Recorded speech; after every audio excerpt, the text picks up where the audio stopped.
Welcome, ladies and gentlemen, Duckville here. We've got a ZvZ coming at you right now, coming from the replay pack, just recently released, in fact, yesterday, I think, or at the time of casting, on the 9th of April. It was released yesterday, but it is from LiquidRet, starting down at the bottom right-hand side of Star Station. Here is our Red Zerg player. You can catch the replay pack over on teamliquidpro.com. There are, of course, some other replay packs there. The last one that went up was from Liquid Snoot, and of course, I'm sure everyone got to check out some of those casts that I did last week with Snoot. They were actually a whole bunch of fun. Make sure you check those out, especially Snoot versus Vipro. That was a really cool game. And of course, as we can see up the top left-hand side, our Blue Zerg player playing, of course, for K3, or Caronti, whatever. It is Vortix, and he's got those groovy overlords. That's the level 30 overlords, isn't it? The new skin that you get for that. Either way, skins are really cool. I tell you what, I'm really glad that Blizzard have added something like that into the game. I really hope they do improve on it though. Continue to bring in new things such as extra skins and you know, decals and things like that. If you've been watching the Pro League over in Korea, you would have seen that a lot of the command centers and Nexi and of course the hatcheries of the various players actually have decals with their team's symbol on it. So I really think that it'll be really good if Blizzard can incorporate something like that into the game as well, just to make sure that things are still progressing, and there are nice little things, perks and things that people can get to show their support for their various teams. Of course, you know, also as we've seen in GSL and GST. Whoops, Red, what are you doing? Puts his drones on a bit of a weird path, misclick there, I bet. But as I was saying, GSL and GSTL also using GameHeart for the overlay, which also helps in putting up sponsorship logos and things like that, which I really would like to see Blizzard put in the game themselves. But of course, as you know, there are some things which do need to be addressed so that they can do that, and of course, you know, we'll probably see the map makers do that kind of thing in future. But anyway, let's talk about the game. We've got hatcheries coming out from both players, pretty much on even keel at the moment. Vortix has picked up his gas and has got his spawning pool going down. Red playing a little bit greedier, getting his spawning pool a little bit later. I believe that went down on 16, and of course his gas is also on the way. So both players just playing a very economic build right now. As we can see, you know, this map is just so big. It's I think this is just slightly smaller in terms of the actual ground space compared to Whirlwind, but other than that, it's a pretty damn big map. Now, a couple of key features of this map, of course, they're not necessarily pertinent to this this matchup, given that there aren't any bouncing units or anything like that. But of course, there's a lot of cliff space that can be abused in things like when there's a Terran, when there's a Protoss in the game, those kinds of things.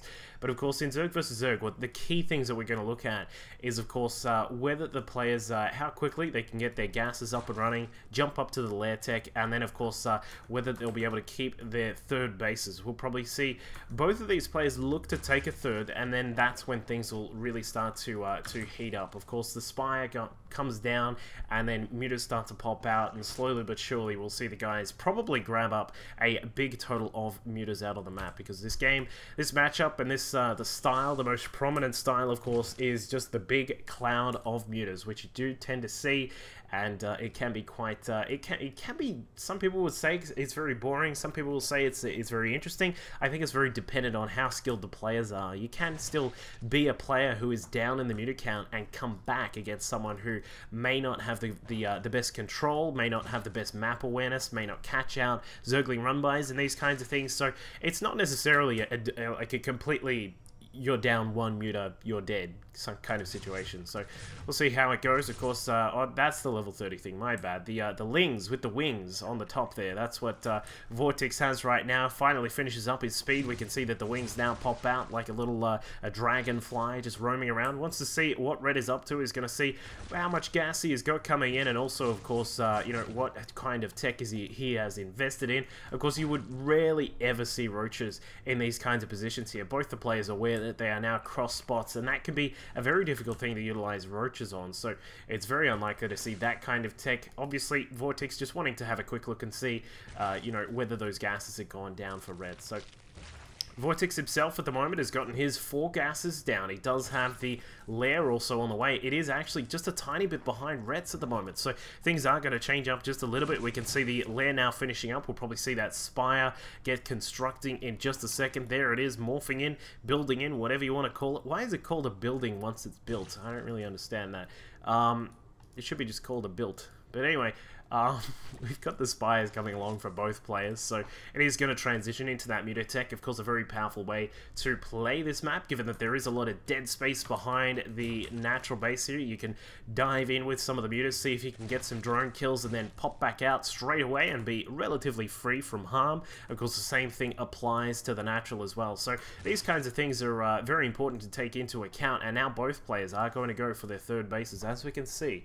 Going to throw those hatcheries down, going to get started, see if they can continue to pump up their economies. So for the moment, it looks like both the players just sitting on around about 46 drones at the moment. Just a few lings out on the map, not necessarily a huge amount from either player, but they will boost that count up just a little bit. Red bringing out quite a few of his lings, going to have some Banes as well. Going to look to try and see if he can catch his opponent off guard, but I don't think that Vortix is going to have too much trouble dealing with this. Of course, the 2 big packs of lings engaging there. Banelings trying to keep each other apart, but now we can see that Rhett is effectively the victor there. He's kept his banelings alive for the most part, and the lings of Vortix are able to escape eventually, just heading back across the map, and it looks like they're just scouting out what's coming and if they are going to continue to have to deal with all of these lings that are now coming about from Rhett.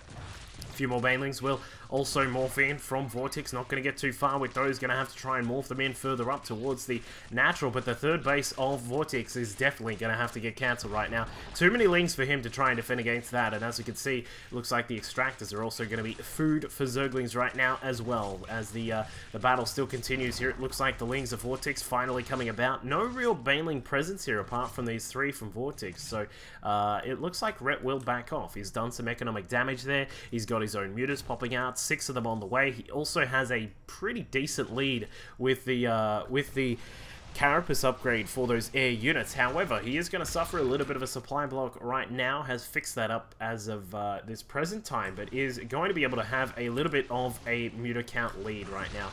In fact, I'm sorry, Vortix has the lead. He's currently sitting at 9, but Rhett is slowly catching up. We got 6 more on the way. That supply block just eating him up just a tiny bit there, but not too much of a worry. He is going to be able to catch up shortly.